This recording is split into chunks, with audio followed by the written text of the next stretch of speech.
Leviticus chapter 27. Again, the Lord spoke to Moses, saying, "Speak to the sons of Israel and say to them, when a man makes a difficult vow, he shall be valued according to your valuation of persons belonging to the Lord.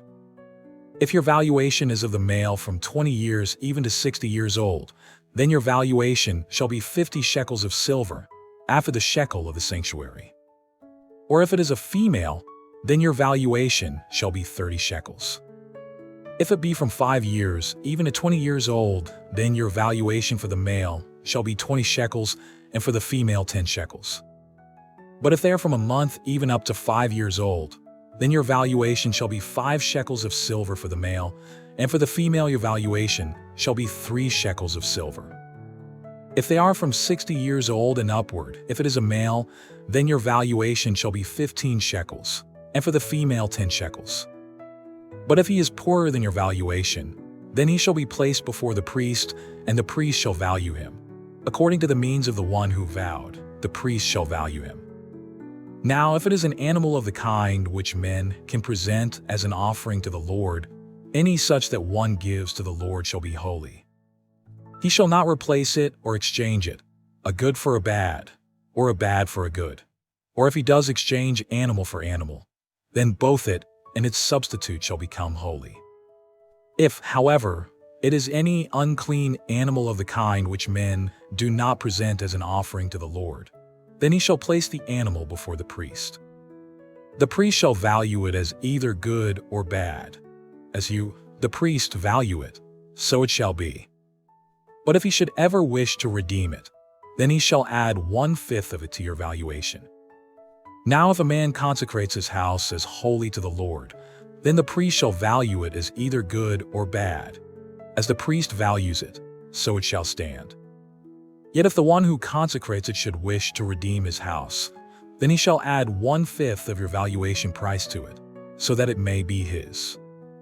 Again, if a man consecrates to the Lord part of the fields of his own property, then your valuation shall be proportionate to the seed needed for it, a homer of barley seed at 50 shekels of silver.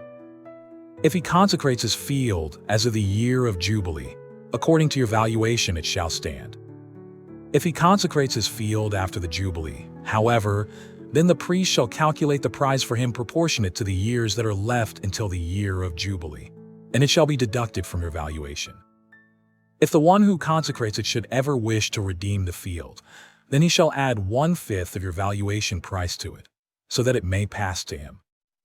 Yet if he will not redeem the field, but has sold the field to another man, it may no longer be redeemed. And when it reverts in the Jubilee, the field shall be holy to the Lord, like a field set apart. It shall be for the priest as his property. Or if he consecrates to the Lord a field which he has bought, which is not a part of the field of his own property, then the priest shall calculate for him the amount of your valuation up to the year of Jubilee, and he shall on that day give your valuation as holy to the Lord.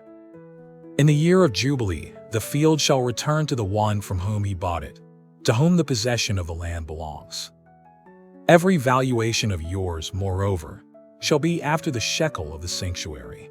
The shekel shall be 20 gerahs. However, a firstborn among animals, which is a firstborn, belongs to the Lord. No man may consecrate it, whether ox or sheep, it is the Lord's. But if it is among the unclean animals, then he shall redeem it according to your valuation and add to it 1/5 of it. And if it is not redeemed, then it shall be sold according to your valuation.